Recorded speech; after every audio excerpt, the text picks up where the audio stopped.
My name is Jenny, and I'm a wife and mom raising 2 kids. But I used to live a more glamorous life as a TV reporter. I was on the nightly news interviewing pop stars and politicians. So when I said goodbye to TV and hello to motherhood, I suddenly discovered what we moms are up against. We live in a world that tells us to be rich and famous, thin and successful. You know, almost nobody says, "Oh, hey, you're a mom? That's fabulous." But you are fabulous, and I'm here to tell you why. It's the Channelmom Show, celebrating you with Jenny Dean Schmidt.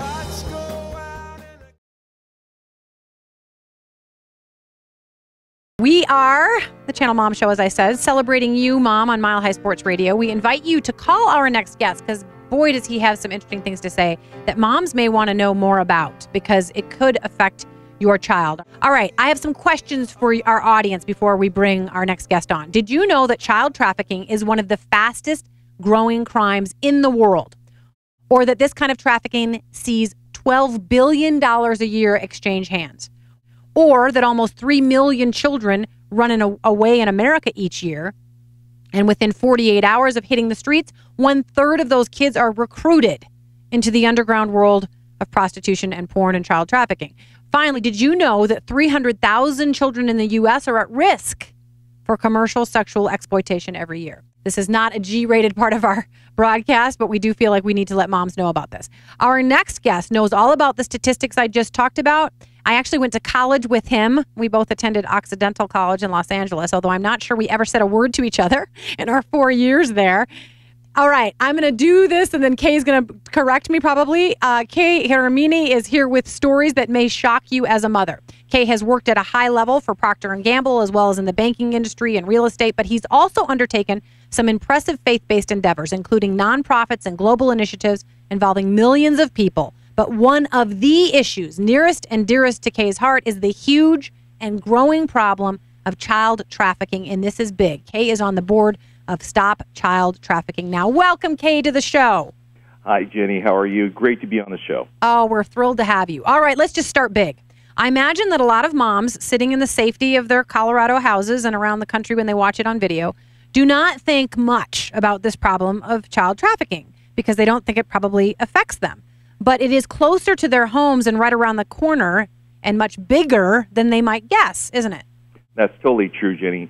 In fact, you know, if you just do a look at our website, we have a list by state, different stories that come out. And if you look on there, we have a story that happened just here in Denver on 2011, actually July 22nd, 2011. Okay. And Channel 9 News shared a little bit about it, but where a mom actually was a pimp for her 13-year-old daughter and friend. Do you remember that story? Yeah, I do remember the story. I mean, this is in Denver, and the 53-year-old right above them, and you know, was one of the clients, and mom would smoke crack and meth with her before having them to do sex with some other gang members. Ugh. And this child shared that she would have sex at the age of 13 100 times. 100 times, Jenny. And that's not unusual for kids. If you look at the statistics, that they will do normally between 5 to 6 per day and up to 15 to 16 on the weekend for as less as $35 per time. Well, yeah, and they're not even seeing that money, really. They're just beholden to somebody who sort of gives them a little shelter and some food and water, but they don't. It's not like they see that money, really, right? No, oh, they see nothing. This is a slavery issue. They get nothing out of it.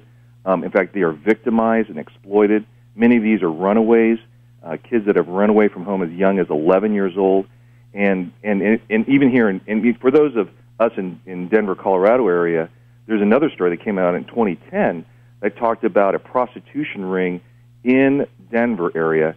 And part of the task force, and let me name off some of the cities for Jenny, is Lakewood, Denver, Aurora, Thornton, and Commerce. And this is part of the task force trying to get kids out of prostitution and child trafficking in our own state. Sure. And Kay, I am not big on scare tactics, I should say. I used to work in television news, and I did enough fear-mongering when I was on TV. But I do want moms to be aware of how this lurks just around the corner from them. And I think maybe they feel like, if they're good mamas, like I feel like I am and Shelley feels like she is, and we just take our kids to school and bring them home and watch who they have sleepovers with and so on, that we're free and clear. But there are many ways that this stuff can lurk just right around the corner. Is that not true? That is absolutely right, Jenny. See, the main way that they go after kids is through the internet. And I just want to really encourage moms and dads. And I'm married up, Jenny, so I have a great mom. Well, and you have 5 beautiful girls, so you have reason to be concerned. That's right. I have a lot of shotguns and a lot of pistols. Yes, absolutely. But really, how it's entered into is internet has now invaded into our homes, a doorway for which people can come and invade even into our homes without entering physically. But they're doing it virtually. Mm-hmm. So we have to monitor and put up software programs and also be involved in our children's lives relative to the virtual world. So Facebook, Twitter, texting, all those things. And as you look at how the analysis has been done, as research has been done by different institutes that study this, we have found that how people get involved, especially the children, is through child pornography. And kids start going onto sites, they start looking at it as early as 11 years old now, 10 years old, and then men will go on and sexually predator the children on Facebook and even going down to other sites that are targeted towards kids. That's right. And it's right there. I mean, when I called up Stop Child Trafficking Now's videos, right to the right of it were all kinds of videos that were, pornographic, sitting right there. And so kids can go to those at the drop of a hat. And I know from speaking to school kids, even in my area, that they start doing that at like 8 years old. And parents may not realize that, nor may they realize sort of how they're sort of open to these people that are predators.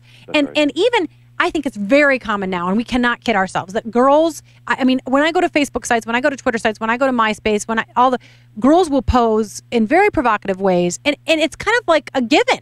I mean, every teenage, kid I see practically has some kind of semi-provocative pose in their lineup of pictures. Yeah, and that really opens you up to a whole gambit because, and this is the thing, parents need to educate themselves on how Facebook and all these other social media sites work, because sometimes they can even limit who sees what on their albums. Mm-hmm. So parents can be excluded from being a friend who has access to those albums. So your child may look like, they're doing nothing, they're very innocent, da-da-da-da-da, but you know what? They're putting the wool over your eyes. You need to investigate it very clearly. You need to be monitoring and watching very closely what they do on that internet.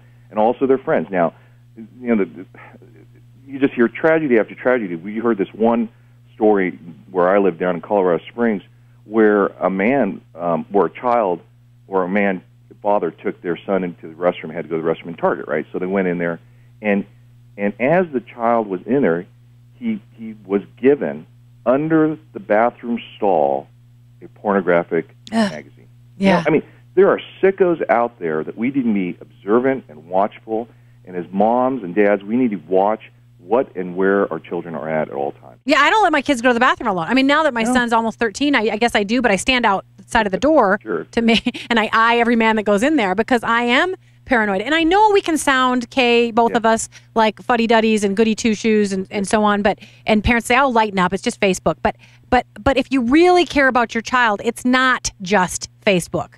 There is a lot of other things going on there. And Kay, I'm going to let you say your name because I want to remind people who we're talking to. How do we say Hiramine? It is Hiramine. Yeah. Hiramine. Yeah. Very nice. You are on the board of Stop Child Trafficking Now, and that's why we have you here. You're also a catalyst for Humanitarian International Services Group here in Colorado. That's right. You do have 5 beautiful daughters and 1 beautiful wife. You've been a successful businessman, and you've also done nonprofit ministry work. Why this issue? Why has this one taken over your heart? Well, the biggest thing for me is where I've traveled around the world, and I've been close to 100 countries now around the world, Jenny, and where I see women and children being marginalized and abused the most, that's what really touched my heart. And having married to a woman who's a strong leader, she has her own faith-based ministry called Generations of Virtue that trains and equips parents to raise their kids to be sexually pure.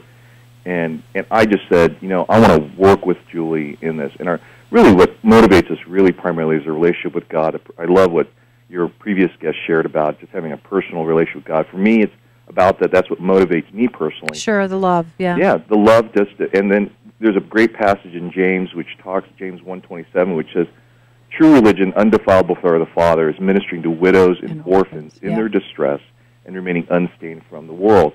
And for me, the widows and orphans of this world are single moms, are moms who are out there slogging out. I mean, 1/3 of all households in America right now are single moms. And so this child trafficking issue came up on my radar through some friends, the founders of this organization, Stop Child Trafficking, Lynette Lewis, who's a dynamic woman who I hope you'll have on your show one day. She is dynamic, phenomenal, and she just is passionate about this when she heard that there were 14,000 children in brothels in New York City alone. Ugh. Yeah. 14,000.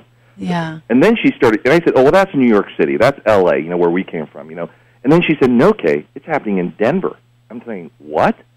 She goes, hey, it's in Colorado Springs. I'm saying, it's up in Grand Junction. I'm saying, you got to be kidding me. No, and we're because of I-25 and I-70, we're kind of a prime target, right? Exactly right. We're a major trafficking site, and we actually met with the Attorney General of Colorado, and he is so against this and really leading the charge amongst the U.S. Attorney Generals. And we have to say that, Colorado is rising up to really take an issue. Because as I-25, and just recently, I don't know if you saw this in May, there was an article in May of 2011 that this Colorado is becoming a sex tourism site. Ugh. Meaning people are coming here to have sex with kids from Colorado and from neighboring areas. Yeah. So they arrested 500 predators. The Immigration and Customs Enforcement people here in Colorado has arrested 500 predators here in Colorado in the last number of years. Yeah, and we've got about 3 minutes left, so I want you to get to something about your organization. But I once did a news story about a boy who disappeared while on a hike in the woods. Yep. And the parents didn't necessarily believe that he'd been taken by a wild animal. And they said to me, we really think that it's possible he was taken by traffickers. And at the time I thought, oh, really? Come on. But when I hear these statistics and I hear what you're telling me about Denver and this area, and that whether we will want to believe it or not, there are predators all over the place, and they're looking for prime targets. Some of them, the kids of single moms, unfortunately, because they feel like they're prime targets, whether or not those moms are careful or not, and I know there are plenty that are. Right. I think back on the news story, and I think that child may have been taken. It just blows my mind. But Stop Child Trafficking Now does have a different approach. You really are trying to nip this thing in the bud, and explain how, please, in the next 2 minutes. Yeah, SCT Now, what it does is we actually raise funds and work with an organization that targets after predators, the demand on the demand side of child sex trafficking. So people who actually are in the business of child trafficking business, we go in and work with federal local law enforcement, and we basically become a force multiplier against those buying sex with children. Yeah. So we identify the predators and then make it so that those sickos get to jail. And what we're doing now is we're in an alliance with a partnership with Facebook, and we are removing 10 to 20 predator profiles per day just on Facebook alone. Oh, great. We're involved in doing walks, national walks. We're doing one in Denver and Colorado Springs. We've tracked over 1,100 sexual predators, with an additional 4 to 5 being identified every day as we're working with Homeland Security, Interpol, and the FBI. You've done multiple things. I read it this morning that you've just been out there changing things, changing the fabric of what's going on out there. Well, that's our hope. I mean, there's some great organizations out there. We're not just the only ones, and there's about 1,100 organizations out there that are raising awareness of the need. Like you and I mean, gosh, I was totally clueless about this 2-3 years ago. Sure. Until my friends started sharing that, I started looking at the stats and looking at the facts. Then, just recently, I was in Bangladesh, Jenny. Yeah. And I'm they're doing a humanitarian aid project, and in the hotel, which is mostly foreigners, I get in on the 7th floor. A man gets in on the 5th floor with 2 boys that are 10 years old. Ugh.